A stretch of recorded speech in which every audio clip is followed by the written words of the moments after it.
अगली बड़ी खबर रीवा से आ रही है, जहां वन विभाग ने तेंदुपत्ता से भरे कंटेनर को पकड़ा। अवैध परिवहन से जुड़ा सारा मामला। रीवा में वन विभाग ने बड़ी कार्यवाही की है। बता दें, अवैध तरीके से परिवहन हो रहे लाखों का तेंदुपत्ता जब्त किया गया है, कंटेनर सहित।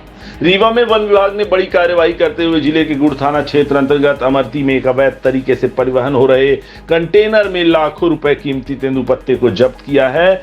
बता दें, वन विभाग की टीम को सूचना मिली कि एक यूपी 70 वाहन में अवैध तरीके से तेंदुपत्ता का परिवहन किया जा रहा है। वन विभाग की टीम तत्काल सूचना पाकर रीवा से रवाना हुई और परिवहन हो रहे अवैध तरीके से तेंदुपत्ता से भरे कंटेनर को पकड़ लिया। पकड़े गए आरोपियों से वन विभाग की टीम पूछताछ कर रही है। दरअसल अवैध तरीके से परिवहन करने वाला तेंदुपत्ता व्यापारी ही है। वन मंडल के आला अधिकारियों को सूचना यह मिली कि जो वन मंडल व्यापारी को रॉयल्टी दिया है, उससे अधिक व्यापारी तेंदुपत्ता परिवहन कर रहा है, या फिर व्यापारी द्वारा पुराने पत्तों का परिवहन करने का अधिकार प्राप्त है। लेकिन शिकायत थी कि इसमें कुछ नए पत्ते भी मिलाकर परिवहन किया जा रहा है। फिलहाल पकड़े गए सभी परिवहन करने वाले व्यापारी और आरोपियों से पूछताछ की जा रही है। यह देखने वाली बात होगी कि इस जांच में, पूछताछ में क्या कुछ सामने निकल कर आता है। खोलो यार, इसको भी खोल दो, खोल दो।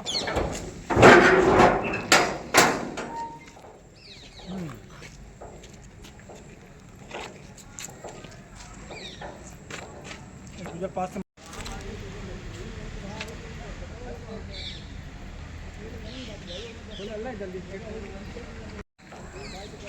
ऊपर चढ़ के बना।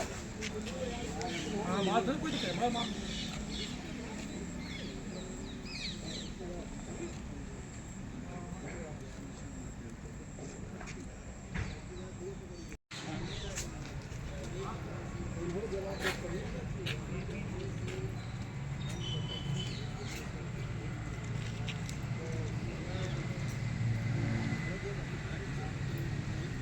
पत्ता से भरी एक कंटेनर जब्त किया है, क्या कुछ मामला है?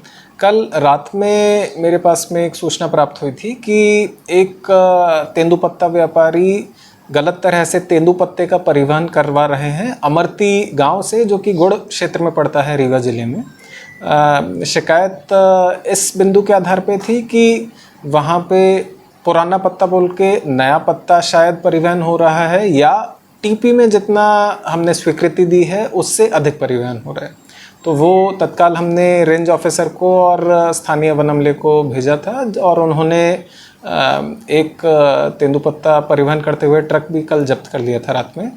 आज उसकी जांच चल रही है कि पत्ता कौन सा है और क्वांटिटी पत्ते की क्या है। ये दोनों बातें जब सामने आएंगी उसके आधार पे ही आगे की कार्रवाई की जाएगी। इस तरह की कार्रवाई कितनी कर पाए हैं अभी तक आपने? इस तरह की तेंदुपत्ता, अवैध तेंदुपत्ते के विरुद्ध हम 3-4 कार्रवाइयाँ इससे पहले और की हैं। एक रीवा में ही की थी और 2-3 कार्रवाइयाँ मऊगंज जिले में, खास करके हनुमाना क्षेत्र में हुई थी। परिवहन करने की जो टीपी दी गई थी वो रातकालीन थी या दिन में दी गई थी? रात में परिवहन होता नहीं? टीपी अधिकांशतः रात में परिवहन नहीं होता। तेंदुपत्ता रात में परिवहन नहीं होना चाहिए और नहीं होता है। तो ये भी जांच का ही विषय है कि इन्होंने रात में परिवहन क्यों किया, क्या किसी वन अधिकारी से कोई लिखित में अनुमति थी या नहीं थी, वो भी जांच का विषय है। सर, कब से चल रहा था, कुछ जांच सामने आया क्या? नहीं, ये नहीं चल रहा था। वहाँ पे इनका एक निजी गोदाम है, उसका बीच बीच में परिवहन करते हैं। बट सूचना, जो शिकायत थी वो हमारे पास में पहली बार कल आई थी और त्वरित उसके आधार पे कार्रवाई की गई थी।